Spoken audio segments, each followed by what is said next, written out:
Welcome to Telugu classes by Purnima. ఈరోజు వీడియోలో TS TET మరియు డిఎస్సిలో వచ్చే ప్రశ్న జవాబులు తెలుసుకుందాం. ముందుగా విద్య అనేది అక్షరాస్యత, జ్ఞానం, సిద్ధాంతీకరణ, జీవిత పర్యంత ప్రక్రియ.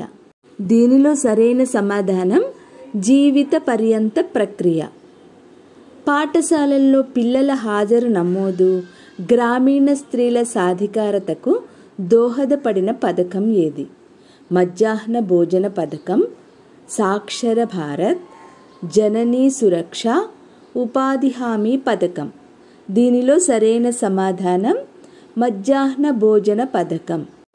పాఠ్య ప్రణాళికలో SUPWను ప్రతిపాదించింది ఎవరు? Adiseshaiah commission, Ishwarbhai Patel 1977, Kothari commission, secondary విద్యా కమిషన్ 1952-53. దీనిలో సరైన సమాధానం ఈశ్వరీభాయ్ పటేల్ 1977. ప్రాథమిక విద్యలో ప్రధాన అవరోధంగా హార్గాగ్ కమిటీ 1929 గుర్తించింది. వ్యర్థత నిలుపుదల, తాగునీరు సౌకర్యం లేకపోవడం, మరుగుదొడ్ల కొరత, పాఠశాల భవనాల కొరత. దీనిలో సరైన సమాధానం వ్యర్థత నిలుపుదల. నియమావళి ప్రకారం ఆటంకం లేని పరిసరాలను కల్పించడానికి ప్రతి పాఠశాలలో వీళ్ళ కోసం ర్యాంప్స్ ఉండాలి. 1 గ్రామీణ విద్యార్థులు, 2 మొదటి తరం అభ్యాసకులు, 3 బలహీన వర్గం, 4 ప్రత్యేక అవసరాలు గల పిల్లలు. సరైన జవాబు ప్రత్యేక అవసరాలు గల పిల్లలు. ఉపాధ్యాయ వృత్తిపరత్వం అంటే అప్పగించిన బాధ్యతలను పూర్తి చేయాలి, వేతనాలు పొందడానికి బోధించడం, నియమావళికి అనుగుణంగా నడుచుకోవడం. 4 పైవన్నీ. దీనిలో సరైన సమాధానం వేతనాలు పొందడానికి బోధించడం. భారత్లో ప్రపంచీకరణ మొదలైన సంవత్సరం 1991, 1992, 1993, 1994. దీనిలో సరైన సమాధానం 1991.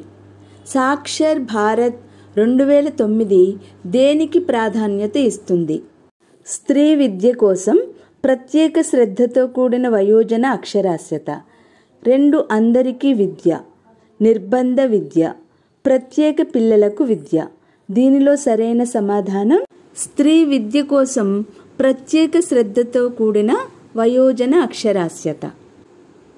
విహారాలు అనేవి దేనికి చెందిన విద్యా సంస్థలు? జైన మతం, వేద అభ్యసనం, హిందూ మతం, బౌద్ధ అభ్యసనం. దీనిలో సరైన సమాధానం బౌద్ధ అభ్యసనం. సంస్కృతికి సంబంధించి విద్య పాత్ర: ఆధునికీకరణ, వృద్ధి, పరీక్షించుట, పరిరక్షించుట, వృద్ధి చేయడం. దీనిలో సరైన సమాధానం పరిరక్షించుట, వృద్ధి చేయడం. మధ్యయుగపు నాటి మక్తాబులు అనే విద్యా సంస్థలు దేనికి సంబంధించినవి? ముస్లిం పిల్లలకు ఎలిమెంటరీ విద్య, హిందూ పిల్లలకు చెందినవి, జైన మతానికి చెందినవి, బౌద్ధ మతానికి చెందినవి. దీనిలో సరైన సమాధానం ముస్లిం పిల్లలకు ఎలిమెంటరీ విద్య. విద్య అనేది వర్తమానం కోసం, భవిష్యత్ కోసం చేసే పెట్టుబడి అని పేర్కొంది. భారత రాజ్యాంగం, జాతీయ విద్యా విధానం 1986, కొఠారి కమిషన్, NCF 2005. దీనిలో సరైన సమాధానం జాతీయ విద్యా విధానం 1986. క్రింది ఏపీలో వృత్తిపూర్వ ఉపాధ్యాయ విద్యా సంస్థ కానిది? NCERT, IASE, CTE, DIT. దీనిలో సరైన సమాధానం NCERT. విద్య ప్రస్తుతం ఈ జాబితాలో ఉంది: ఉమ్మడి, స్థానిక, రాష్ట్ర, కేంద్ర. దీనిలో సరైన సమాధానం ఉమ్మడి. విద్యా హక్కు చట్టం ఎప్పటి నుంచి అమల్లోకి వచ్చింది?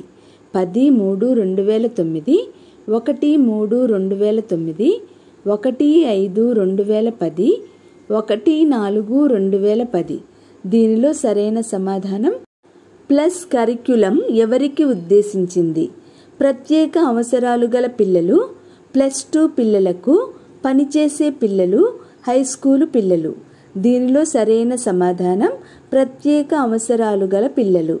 సుస్థిరాభివృద్ధి లక్ష్యం వనరుల అభిలషణీయ వినియోగం, వనరుల సమీకరణ, వనరుల పరిరక్షణ అన్ని. దీనిలో సరైన సమాధానం వనరుల అభిలషణీయ వినియోగం. డిస్ఫేసియా దేనికి సంబంధించినది? పఠన వైకల్యం, లేఖన వైకల్యం, భాషణ వైకల్యం, అంకగణిత వైకల్యం. దీనికి సరైన సమాధానం భాషణ వైకల్యం. NCF 2005ను రూపొందించినది CABE, CBSE, NCERT, NCTC. దీనిలో సరైన సమాధానం NCERT. 20వ ప్రశ్న 3 R'లు సూచించేవి. Reading, writing, arithmetic. Reading, remembering, recognizing. Reading, writing, researching. ఏదీ కాదు. దీనిలో సరైన సమాధానం రీడింగ్, రైటింగ్, అర్థమెటిక్. 21వ ప్రశ్న భారం లేని చదువు దేని శీర్షిక? యశ్పాల్ నివేదిక, కొఠారి నివేదిక, రామ్మూర్తి కమిషన్, ప్రపంచ అభ్యసన సదస్సు. దీనిలో సరైన సమాధానం యశ్పాల్ నివేదిక. ఈ వీడియో లైక్ చేయకపోతే లైక్ చేయండి, షేర్ చేయండి. మొదటిసారిగా చూసిన వాళ్ళు సబ్స్క్రైబ్ చేసుకోండి.